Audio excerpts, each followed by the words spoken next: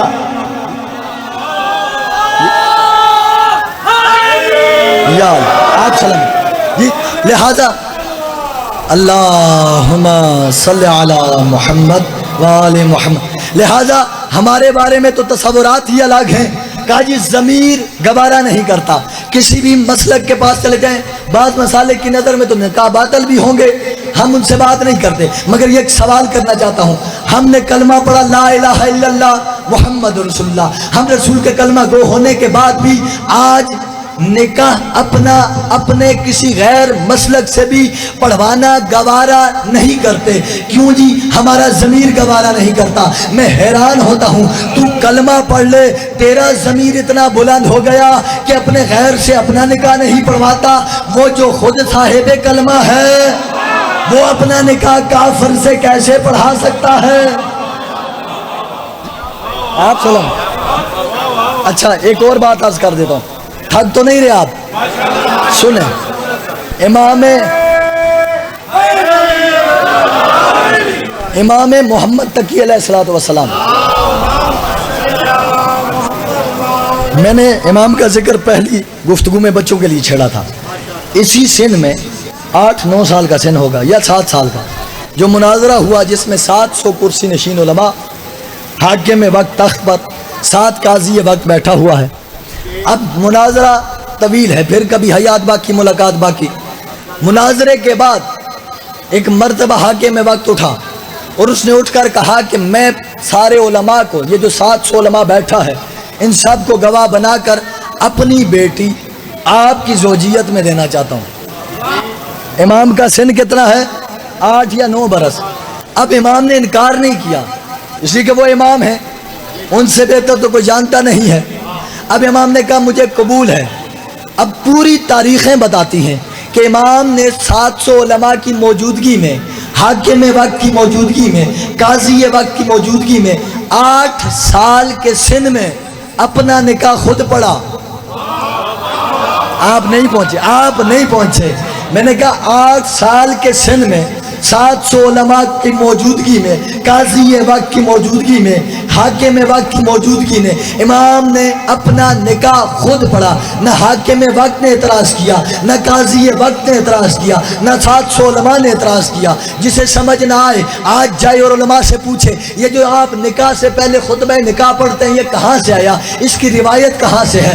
آپ کو وہ عالم دین بتائیں گے کہ امام محمد تقی سے یہ روایت ہے. پھر پوچھنا امام نے یہ خطبہ کب پڑھا تھا, وہ بتائیں گے کہ جب امام دربار میں بیٹھے تھے, امام کا سن 9 سال کا تھا, تب یہ خطبہ پڑھ کے امام نے اپنا نکاح پڑھا تھا اور کسی نے امام کو ٹوکا نہیں. یعنی امام نے 8 یا 9 سال کے سن میں اپنا نکاح خود پڑھ کے تمام علماء کو گواہ بنا کے زمانے کو یہ بتا دیا کہ جو معصوم ہوتا ہے ہر کوئی اس کا نکاح نہیں پڑھا سکتا. ادھر امام نے 8 یا 9 سال کے سن میں اپنا نکاح خود پڑھ کے علماء کو گواہ بنا کے جہاں زمانے کو یہ بتایا کہ ہر کوئی معصوم کا نکاح نہیں پڑھا سکتا, وہاں رسول نے اپنا نکاح ابو طالب سے پڑھا کے زمانے کو بتا دیا کہ ابو طالب معصوم کا نکاح پڑھ سکتا.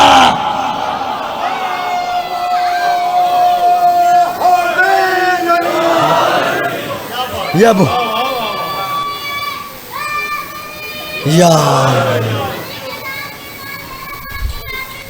واہ واہ,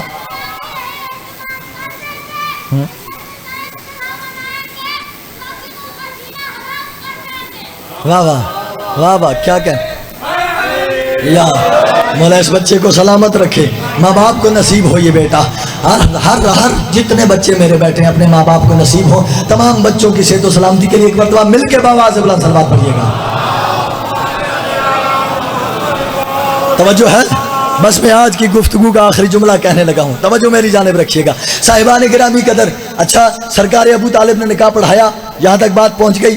اب جو سرکار ابو طالب نے نکاح پڑھایا تو ادھر جناب خدیجہ رسول کے گھر میں آ گئی.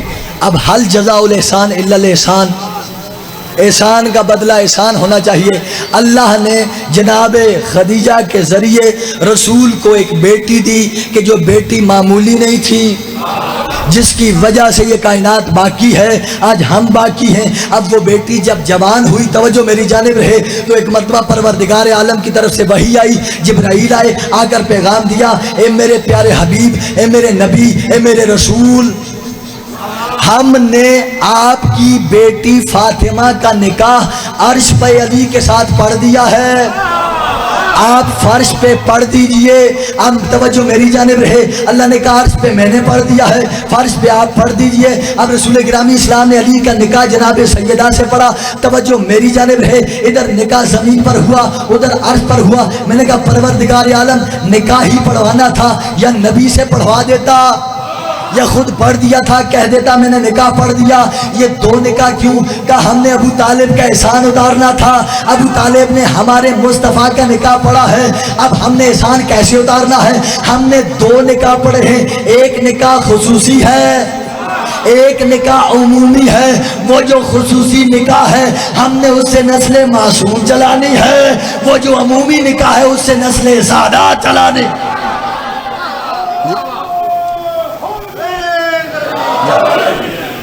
تو یہ آج جتنے سادات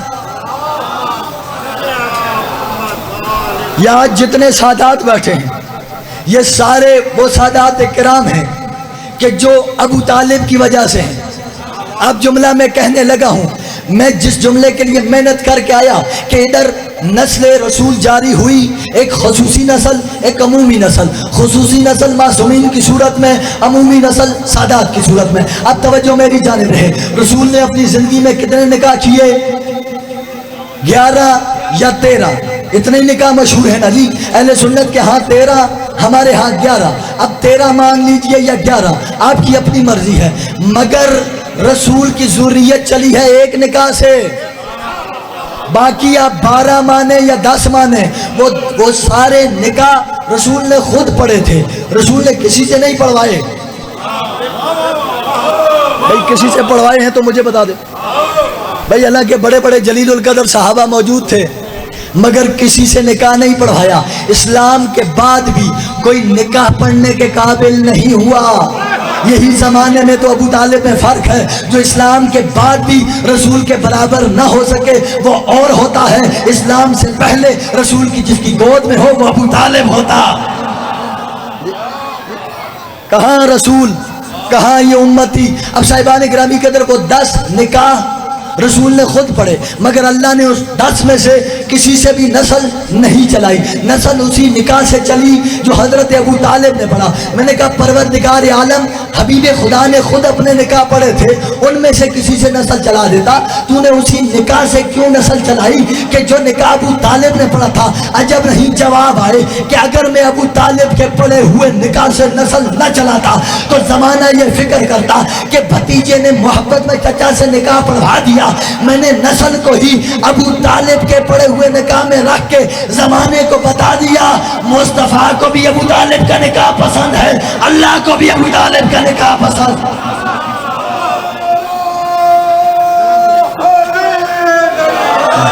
آپ سلامت، آپ سلامت ہیں، آپ کی زندگیوں یہ مقام ابو طالب ہے، یہ محسن اسلام ہے، اس نے اسلام بچا کے حوالے کیا ہمارے۔ لیکن عزیزو یاد رکھو، امت نے اسی ابو طالب کے گھر پہ بڑا ظلم کیا۔ اجرکم عند اللہ، مولا کسی غم میں نہ رلائے، آباد و شاد رہیں، دن ہیں غم کے، نہ جانے اگلے سال کس کے مقدر میں یہ دن ہے۔ عزیزو یہ وہ گھر ہے جس نے اسلام کے لیے اپنا سب کچھ قربان کر دیا۔ اس گھر کے بچے بھی اسلام پہ قربان، اس گھر کے جوان بھی اسلام پہ قربان۔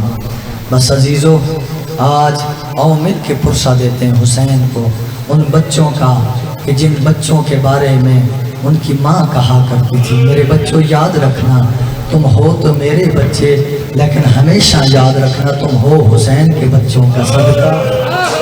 جب بھی حسین کے بچوں پر کوئی مشکل آئے گی میں تمہیں قربان کر دوں گی، حسین کے بچوں کو بچا لوں گی۔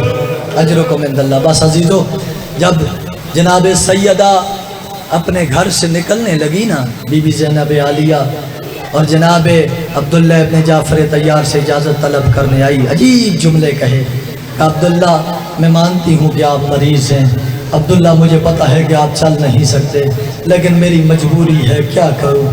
اگر میں یہاں رکتی ہوں تو مر جاتی ہوں، حسین کے بغیر میرا بچتا کچھ نہیں، میں حسین کے بغیر نہیں رہ سکتی، مجھے اجازت دو میں حسین کے ساتھ جاؤں۔ سنو گے عزیزو، عبداللہ نے کہا میں مریض ہوں، میں بیمار ہوں، میں ساتھ نہیں جا سکتا۔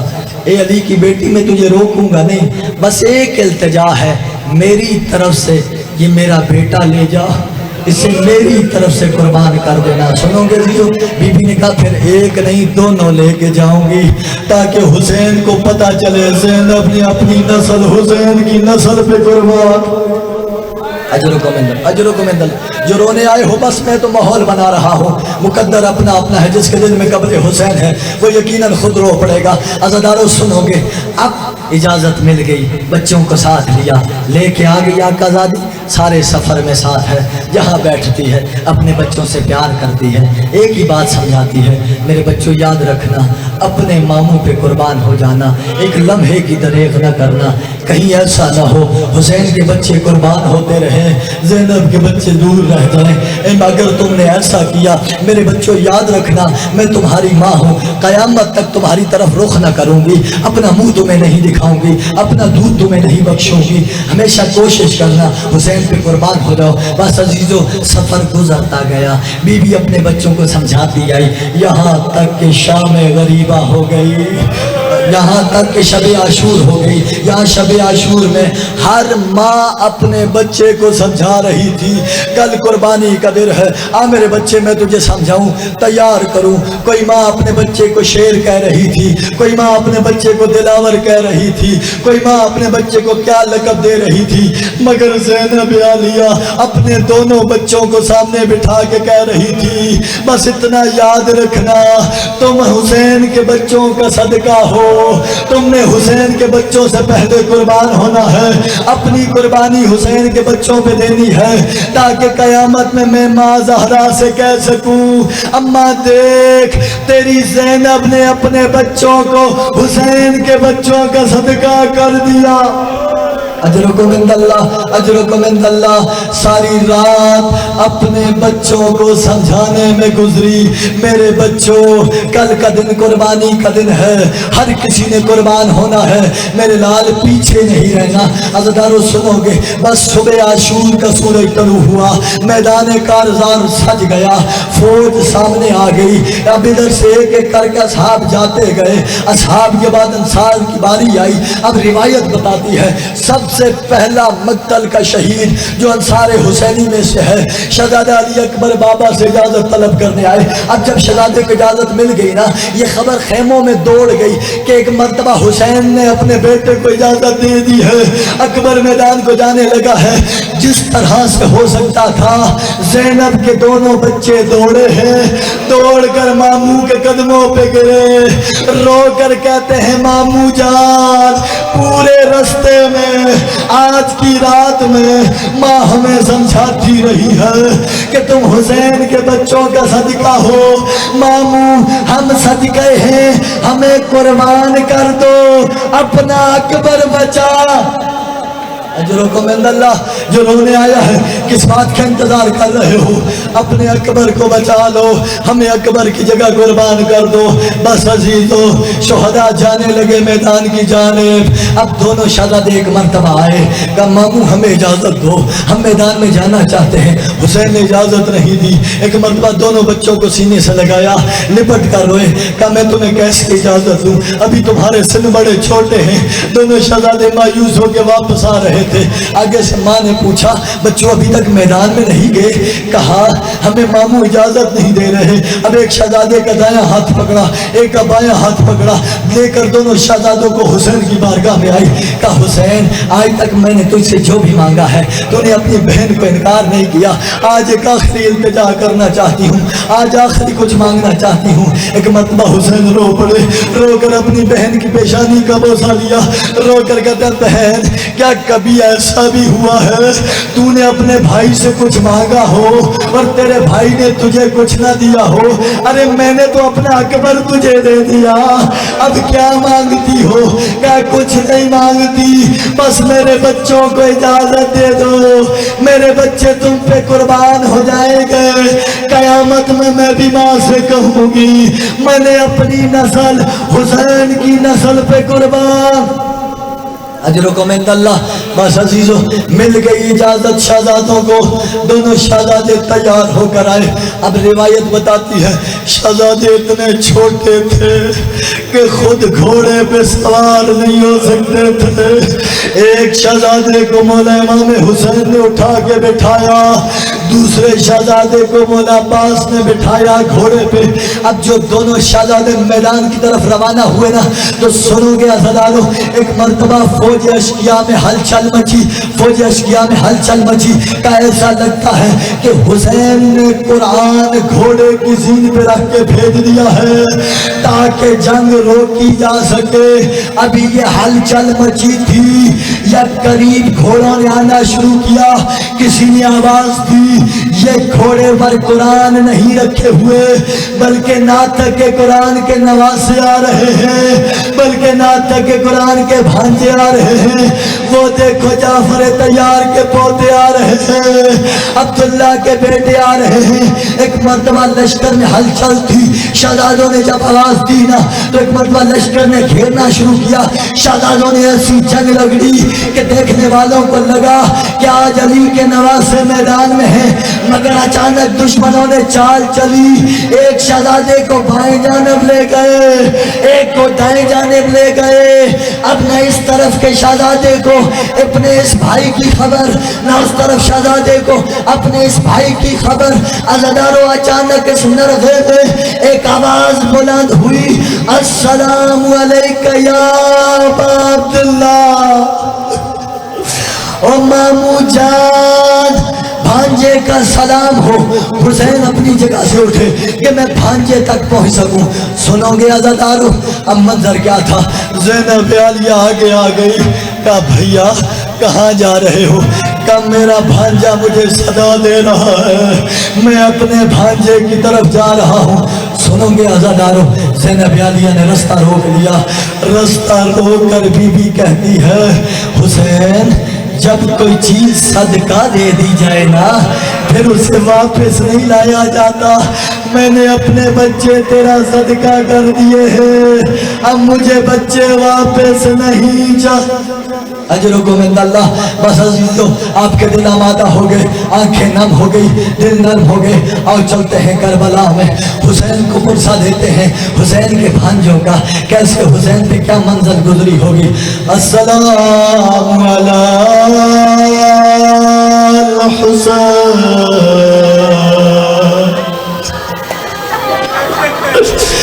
وعلی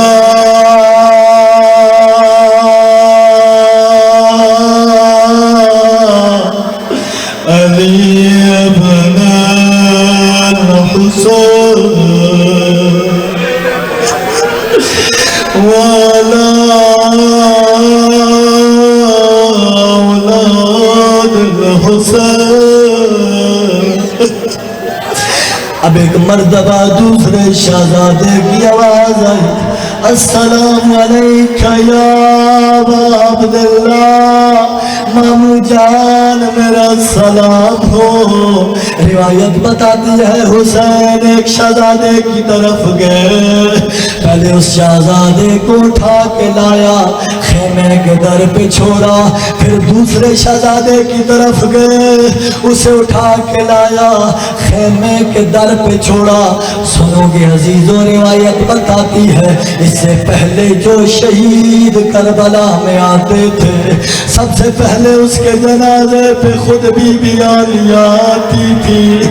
اکبر کا جنازہ آیا، علی کی بیٹی پہلے آئی، قاسم کا جنازہ آیا، علی کی بیٹی پہلے آئی، عباس کا جنازہ آیا، عباس کا جب علم آیا علی کی بیٹی پہلے آئی، مگر اپنے بچوں کے جنازے آئے علی کی بیٹی باہر نہیں آئی۔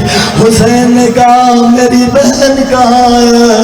کہا اپنے خیمے سے باہر نہیں آئی۔ اب ایک مرتبہ حسین خیمے میں داخل ہوئے، کیا منظر تھا، زینب عالیہ مصلی پہ بیٹھی ہے، رو رو کر کہہ رہی ہے میرا اللہ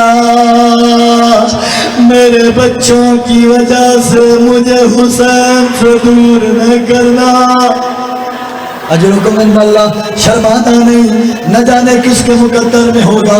میری جتنی مائیں بہنیں بیٹھی، میں ایک سوال کرتا ہوں، گھر جا کے اپنے بچوں کے سر پہ ہاتھ رکھ کے سوچنا، کیا میرے اندر اتنا حوصلہ ہے کہ میرے بچے کا جنازہ سامنے ہو میں اسے دیکھنے نہ آؤں؟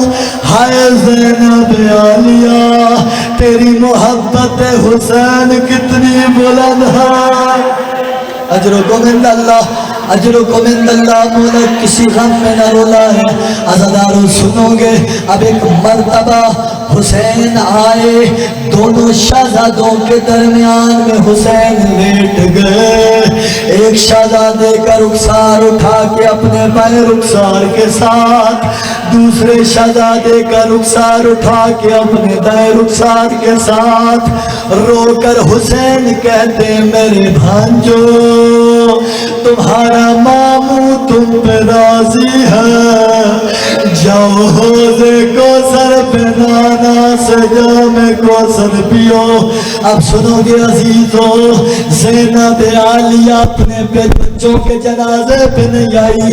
یہ بات صرف عاشور کی نہیں ہے، عزادارو 11 محرم کے دن جب سب کو گنجے شہداء سے گزارا گیا، ہر بی بی اپنے وارث کے جنازے پر گئی، مگر بی بی عالیہ اپنے بچوں کے جنازے پر نہیں گئی۔